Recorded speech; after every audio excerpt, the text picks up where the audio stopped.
Queridos, hoje eu vou começar uma série nova. Nós fizemos aquela série pequena, um livro pequeno, em Judas.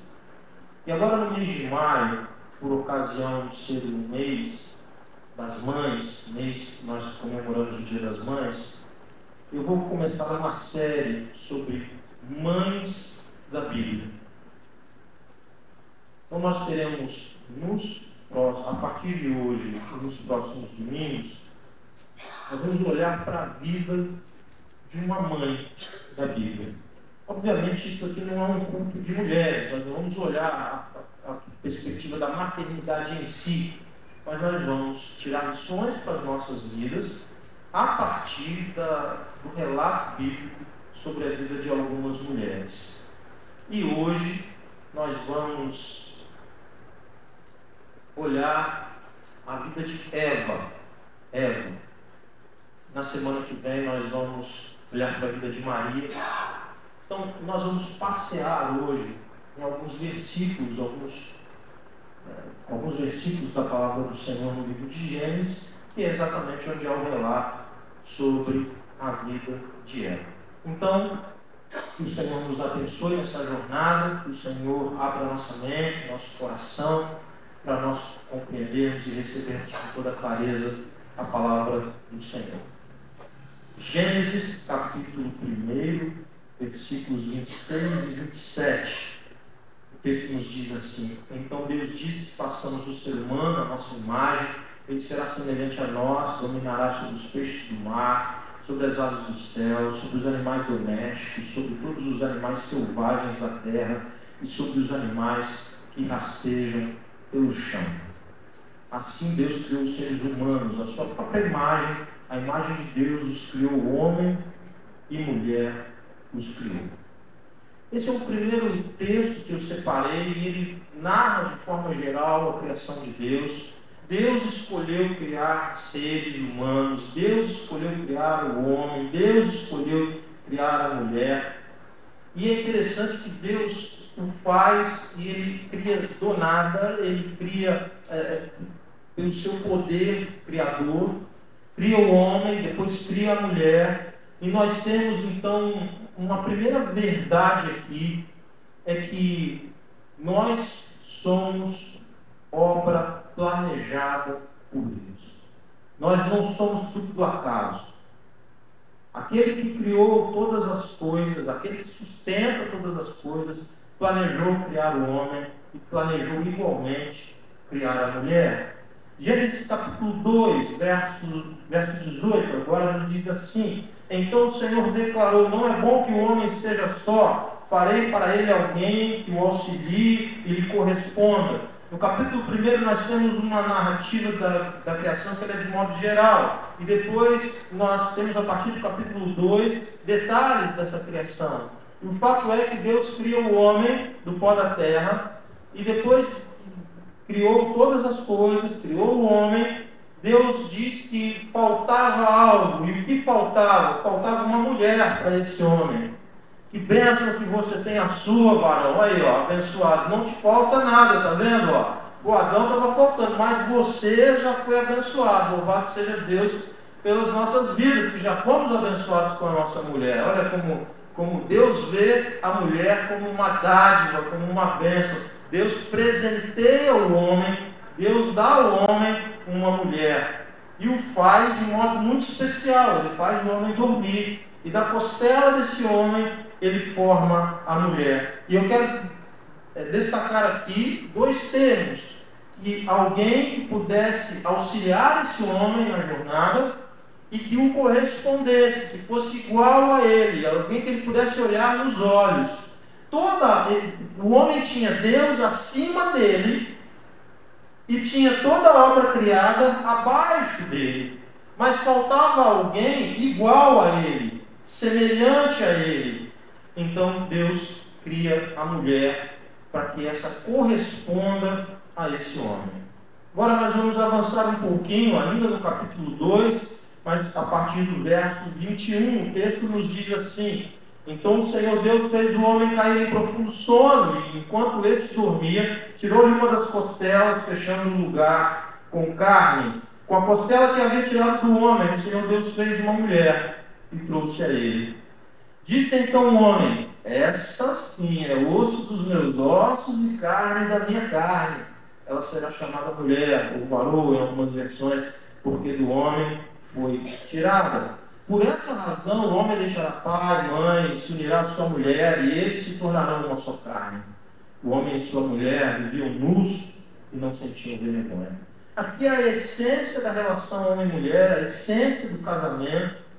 Deus planejou que homem e mulher vivessem juntos, como um casal. Deus é quem planejou isso, irmãos. A complementaridade entre homem e mulher. E o texto vai esclarecendo isso e revela o estado de pureza que existia neles. Eles estavam completamente desnudados, não apenas fisicamente, mas a alma, os sentimentos, os pensamentos, um diante do outro e os dois diante de Deus. E esse é um projeto incrível chamado família. A família, um casal, quando se une e forma uma família, esse é o projeto que Deus tem. Que eles sejam um. Que eles estejam um diante do outro, irmãos, auxiliando, cuidando, amando, protegendo, sem ter o que esconder. Transparentes, verdadeiros, e os dois diante do Deus eterno. Projeto inicial de família, o projeto inicial de casamento, o projeto inicial de relação homem e mulher se encontra nessa passagem. O homem, o Adão, ele tem nele a essência da alma masculina, com as suas fortalezas, com as suas fraquezas. A Eva tem nela a essência da alma feminina, também com as suas fortalezas e com as suas fraquezas. Ali nós estávamos ali, em Adão, em Eva, eles são os nossos representantes. Nós estávamos ali, junto naquele casal, eles nos representavam diante de Deus. Mas o que acontece, irmãos? Eles tinham limites dados por Deus. Havia duas árvores muito especiais no jardim que Deus vivia. Você vê que a Bíblia é incrível, irmãos. A Bíblia começa com o ser humano num jardim. E depois de toda a jornada, Deus promete que ao final eles estarão numa cidade. Você veja o que Deus planeja: é jardim e cidade. Não tem favela no projeto de Deus. Não tem. E aquilo, e eu gosto de ressaltar isso, aquilo pelo qual os homens matam uns aos outros, destroem relacionamentos, que é o dinheiro, que é o ouro. Quando Deus completar a sua obra, na cidade de Deus, na cidade santa de Deus, sabe o que vai acontecer? Nós vamos pisar em ruas de ouro. Essa é a simbologia bíblica. Aquilo que as pessoas estão se matando e matando umas às outras, destruindo relacionamentos, quando na verdade Deus já preparou algo incrível, muito maior. O ouro, o brilho do ouro não vai ser nada. Você vai pisar ali, porque você vai estar diante daquele que é o Rei da Glória. Esse é o projeto de Deus. Começa no jardim e é conduzido para uma cidade. Aquele casal que nos representava como seres humanos, eles estavam numa prova. Eles estavam num período de testes. Se eles fossem aprovados, eles seriam promovidos ainda.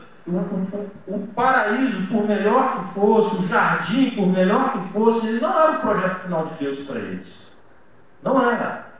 Só que eles foram reprovados. Por quê? Porque eles deram mais ouvido e obedeceram à voz de Satanás, à voz do inimigo, do que ao próprio Deus que os havia criado e que tinha tanta intimidade com eles. E sabe o que é mais incrível?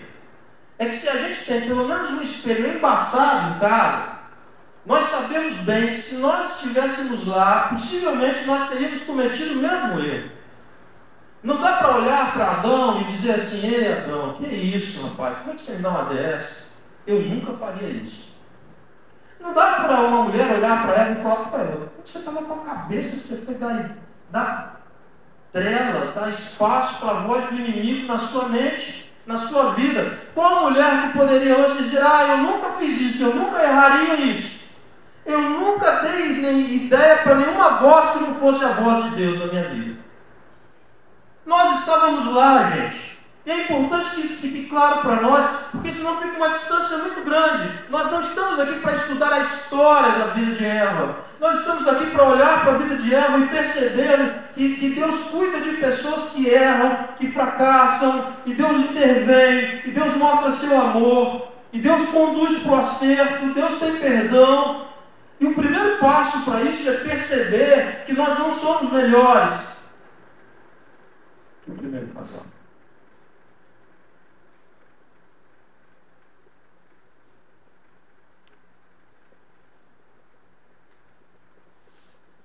Vamos avançar. Agora nós entramos no capítulo 3. Eles haviam pecado. Eles haviam desobedecido a Deus. Eles tinham fracassado na prova. Haviam 2 árvores especiais naquele jardim de Deus. Uma árvore é a árvore do conhecimento do bem e do mal. Eles não deveriam comer o fruto dela. Mas Satanás, astuto, foi para cima da Eva e levou a Eva no papo, irmãos.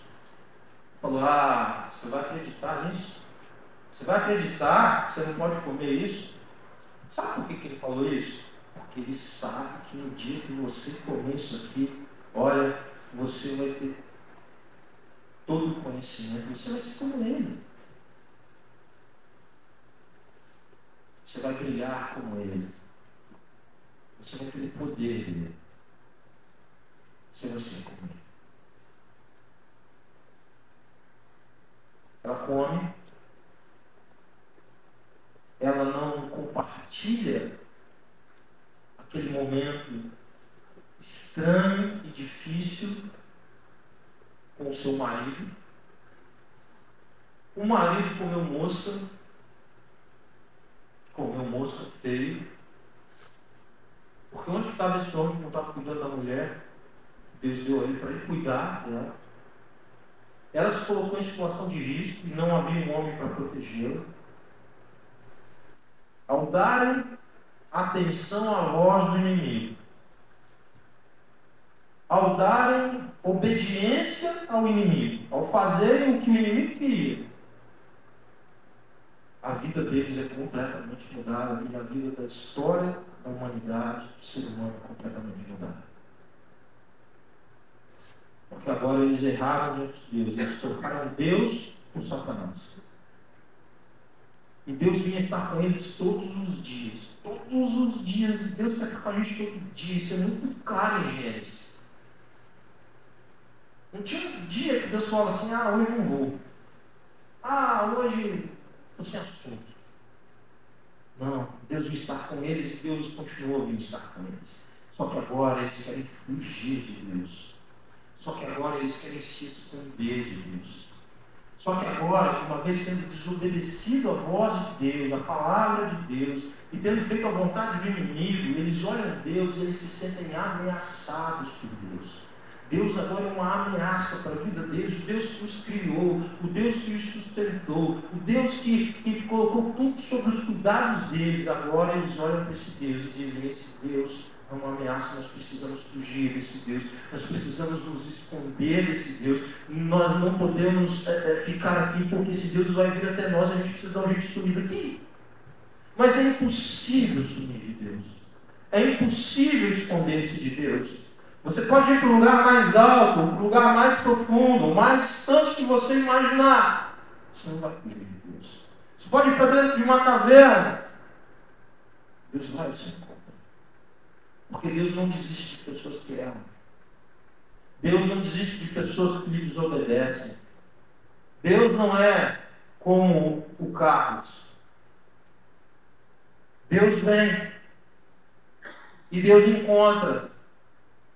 E quando Deus encontra, Deus pergunta: o que está acontecendo com vocês? Por que vocês estão assim? Não porque Deus não soubesse o que havia acontecido, mas porque estava dando a eles a oportunidade de refletirem sobre aquilo que tinham feito e de verbalizarem com verdade, com o coração aberto diante de Deus. mas eles não conseguem isso. Agora afetados pelo pecado, agora debaixo da maldição do pecado, debaixo da maldição que a desobediência trouxe para a vida deles, eles tentam enrolar Deus. É uma transferência de responsabilidade, porque o homem diz: olha, Deus, foi a mulher que o Senhor me deu. Eu estava dormindo, eu nem vi nada, o Senhor me deu essa mulher, olha só o que ela fez comigo. Ela fez com o meu filho. Foi a mulher que o Senhor me deu, ele não tinha parte naquilo. Mais uma vez foi omisso o nosso representante masculino diante de Deus. E a mulher? A serpente que me enganou. A serpente, pô. A serpente que me enganou. Eu fui iludida pela serpente. Então ela também estava de boa, porque na verdade ela era uma vítima do sistema. Enganada. Só que o problema é que a serpente estava ali para isso mesmo. O que você espera da serpente? Que ela te ajude? Que ela te faça prosperar? Que ela te cure? Que ela te abençoe? Que ela te traga vida? Que ela te faça maior? Esse é o problema. Foi por isso que eles erraram. Porque a serpente não é capaz de fazer ninguém maior. Mas a serpente é capaz de destruir completamente todo o propósito de Deus na vida de alguém, e na vida de uma família, e na vida de um casal. Sob a voz da serpente, debaixo da orientação da serpente, o que homens, mulheres, casais e famílias arrumam é problema,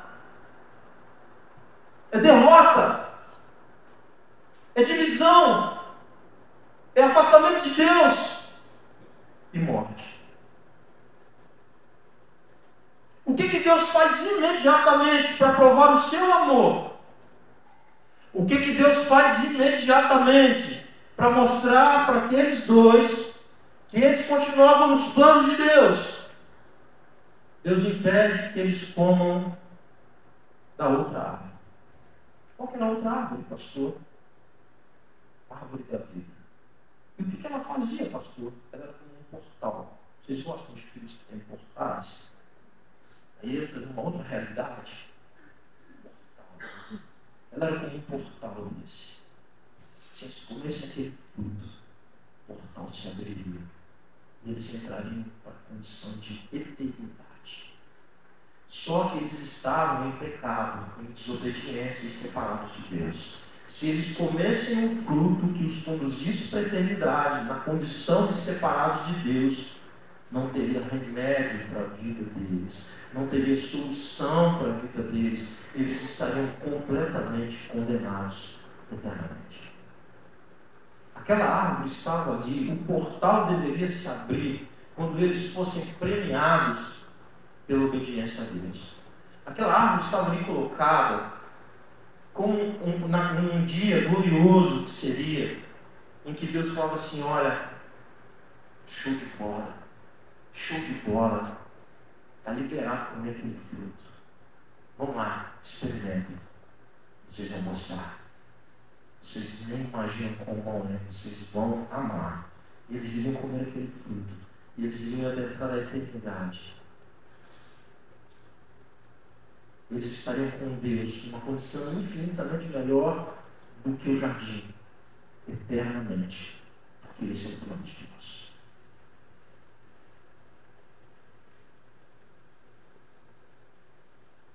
Na condição de pecadores, tentando enrolar Deus, tentando fugir de Deus. Mas ninguém vai engrupir Deus. Ninguém vai dar carteirada em Deus. Ninguém vai dizer para Deus: olha, Deus, eu sou ótimo. Ruim é que é essa mulher que o Senhor me deu. Ruim é o marido que o Senhor me deu. Eu sou formidável. Ruim é que... Não tem isso. Deus conhece as nossas falhas. Deus conhece os nossos erros e conhecia deles. Deus impede que eles comam o fruto da vida. E Deus começa a agir para solucionar o problema que aquele homem, que aquela mulher havia causado.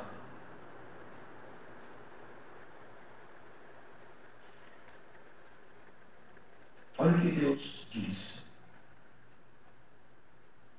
Ele disse para a serpente: falei que haja inimizade entre você e a mulher, e entre a sua descendência e o descendente dela. Repete comigo: o descendente dela. O descendente dela. Agora, com vontade, vai. O descendente dela. É a primeira referência que nós temos a Jesus Cristo.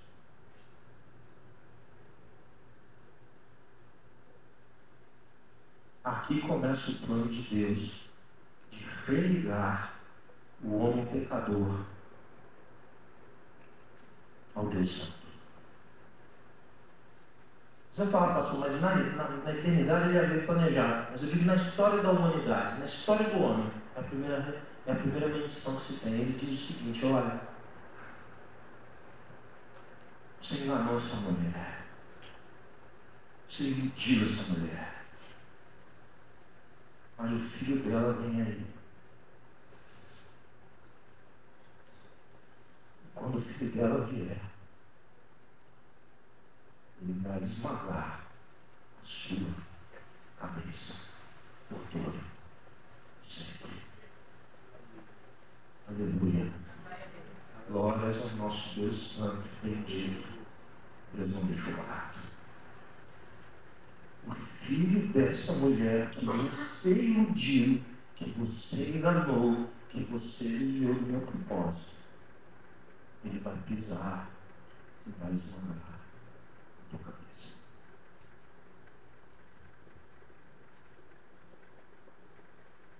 Podemos avançar. O que mais que o Senhor fez? O Senhor, eles continuavam nus, mas eles sentiram vergonha, eles tentaram cobrir isso com folhas, porque o pecado traz vergonha. O pecado tira a paz, o pecado tira a pureza, o pecado tira a inocência, a essência. O pecado deturpa, destrói. E o sintoma deles é que eles tentaram solucionar do jeito deles. Eles cortaram folhas e tentaram se cobrir, porque eles não estavam mais à vontade. Eles não estavam mais à vontade com Deus, eles não estavam mais à vontade um com o outro, eles não estavam em paz. O que Deus faz? Deus sacrifica um animal. Deus sacrifica um cordeiro. Deus derrama o sangue de um inocente. É isso que Deus faz. O Senhor derrama o sangue de um inocente para tomar o couro dele e cobrir mais adequadamente o homem e a mulher. O Senhor Deus fez roupas de peles de animais para Adão e sua mulher. Agora Eva está coberta. Eva está coberta agora pelo cuidado de Deus. O que são essas vestes que Deus veste? O que é de fato isso? O que isso simboliza? O que isso significa? Isso significa que agora Deus está cobrindo com salvação. O sangue do inocente foi derramado. O sangue foi derramado em favor de homens e mulheres pecadores. Eva, a primeira mulher. Agora Deus está dizendo para ela que eu tenho perdão pela sua vida. Eu tenho perdão para você. Você acredita que o seu descendente vai esmagar a cabeça da serpente? Ela foi salva pela graça de Deus e por acreditar que Deus cumpriu essa promessa. Como símbolo, Deus os cobre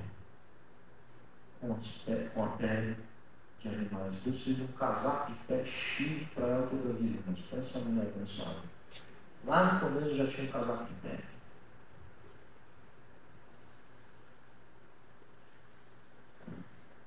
Vamos avançar. Nós chegamos no capítulo 4. E é o último capítulo que vai servir de base para a nossa reflexão hoje. Eles receberam punições. Ambos. Eva também recebeu. Dá uma olhada. Adão teve relações com ela, sua mulher, ela engravidou, Deus deu a luz a Caim. Ela com dores deu a luz. com muitas dores. Você conhece algum animal que tem tanta dor para parir uma mulher? Eu desconheço. Você conhece algum animal que na hora de parir tem dor semelhante à de uma mulher? Eu desconheço. Porque essa é uma das características da punição que foi dada à mulher. Mas ela vai dar a luz. Ela dá a luz e olha a expressão dela. Se alguém pergunta, pastor, mas a Eva foi salva? Foi salva. Pela graça de Deus. Pela graça de Deus, Deus a cobriu com a veste de salvação. Olha o que ela diz. Com o auxílio do Senhor, tive um filho homem. Me perdoem as mulheres dizer, puxa, mas ela nem para puxar para o nosso lado, né? As mulheres me falam assim, mas por que ela não se alegrou com uma menina? Porque a palavra que Deus tinha dado a ela era muito clara, de que o descendente dela é que esmagaria a cabeça da serpente. E agora ela tem em mente que aquele primogênito dela é aquele em Deus prometeu. E ela está dizendo, com o auxílio do Senhor, eu tive filho homem, em alusão à promessa de Deus, de que o descendente dela, que havia sido enganado pela serpente, iria pisar agora, esmagar a cabeça da serpente. Quero parar aqui e fazer algumas considerações. Você já parou para pensar que Eva nunca teve uma referência de uma outra mãe para ela olhar, para ela criar os filhos dela? Ela nunca teve uma mãe. Ela nunca teve uma outra mulher ao lado que ela pudesse ver como funciona a maternidade. Ela nunca fez um curso pré-maternidade pela internet. Nunca fez. Ela não teve infância. Às vezes a gente brinca, essa mulher não teve infância, não é possível. Esse homem não teve infância. Eles não tiveram. Ela é criada adulta na plenitude do que é uma mulher. E ela dá a luz. E agora ela tem talvez a missão mais difícil de uma mulher, que é a maternidade. Ela está empolgadíssima. Ela agora está entendendo que, com a ajuda do Senhor, ela teve um filho homem, e ela tem muita expectativa de que aquele filho homem, de que aquele primogênito, vai ser o cumprimento da promessa de Deus. Depois ela tem um segundo filho, ela tem Caim, depois ela tem Abel, os meninos crescem, e há uma expectativa dentro do coração dela, e essa expectativa é completamente frustrada. Porque aquele que ela imaginava que era o prometido de Deus, que pisaria a cabeça da serpente, é o contrário. Ele esmaga a cabeça do irmão.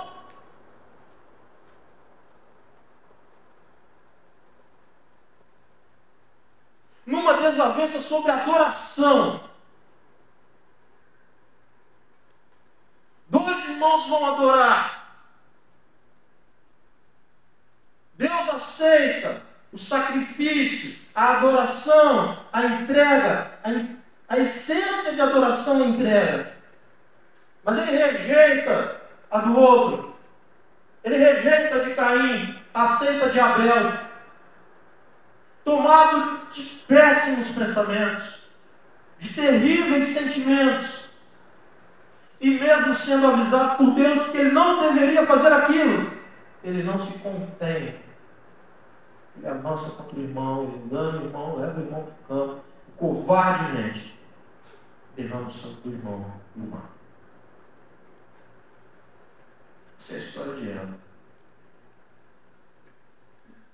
A mãe vai ter que lidar agora com um luto terrível de um filho jovem que se vai.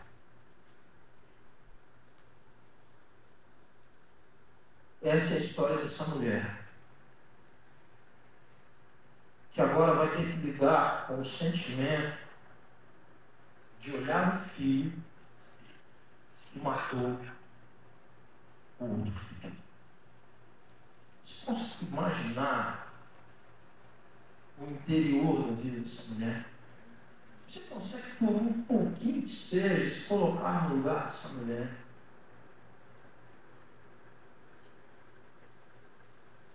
Ela tinha tudo para chutar o balde. Ela tinha motivos para dizer: eu não quero mais andar com esse Deus. Eu tinha expectativa de que esse seria aquele que ia pisar a cabeça da serpente. Mas ele matou o meu filho. Você pensa o coração dividido, que é o coração de uma mãe, de ao mesmo tempo ter a dor de orar que o filho não fez o que era certo, que ceifou a vida do outro filho covardemente, mas ele continuava sendo filho dela. Como que ficou a relação dela com Deus agora? Ela tinha acreditado que era aquele menino. E não foi. Quantas vezes nós colocamos na cabeça coisas que nós dizemos que são de Deus, e Deus não confirma, e aquilo dá diferente daquilo que nós pensamos, aquilo dá para trás, e nós ficamos de beicinho com Deus, nós fazemos biquinho com Deus, e dizendo: poxa Deus, mas não era para ser aquilo, não era para ser dessa forma, não era para ser desse jeito, não, esse foi o jeito que Eva elaborou, mas não era o projeto de Deus, isso foi o que ela pensou, mas não era o projeto de Deus. Muitas vezes Deus não cumpre o que nós projetamos.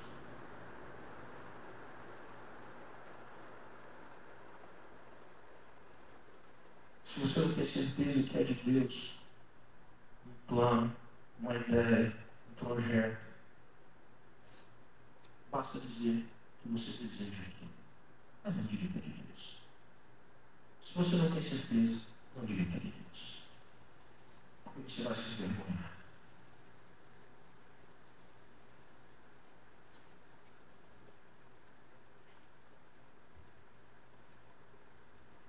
Eu olho para a vida dessa mulher e eu vejo uma mulher forte, firme e piedosa. Ela segue em frente com o casamento, ela segue em frente na luta, ela segue em frente com Deus. Nossa, não é que você pode dizer isso. Você sabe que ela seguiu em frente com Deus. O que vem agora pode passar. Novamente, Adão teve relações com sua mulher e ela deu a luz a outro filho. Aqui ele chamou Sete, dizendo: Deus me concedeu um filho no lugar de Abel, visto que Caim o matou. Quem deu o filho? Deus. Ela continua na mesma posição diante de Deus. Ela é grata a Deus. Deus a abençoa novamente com um filho. Ela se mantém firme nesse relacionamento com Deus. Ela reconhece, ela continua reconhecendo Deus na vida dela, com as suas dores, com as suas perdas, com o seu luto, com o seu pecado, mas com o perdão, com a graça, com o favor e com a misericórdia de Deus. Faz sentido para você?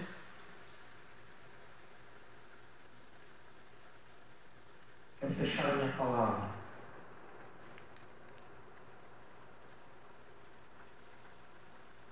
De alguma forma Deus semeou no coração dessa mulher uma fé muito firme.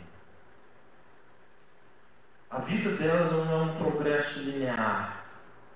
Tem altos, tem baixos, tem alegrias, tem decepções, tem conquistas, tem frustrações.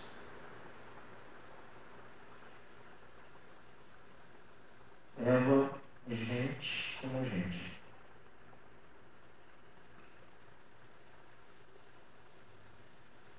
Mas Deus deu a essa mulher uma fé que prevaleceu.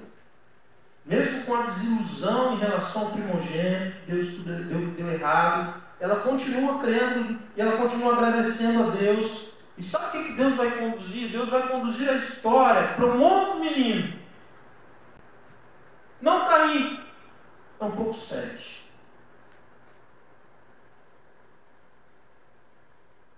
um menino que seria gerado na barriga de uma outra mulher.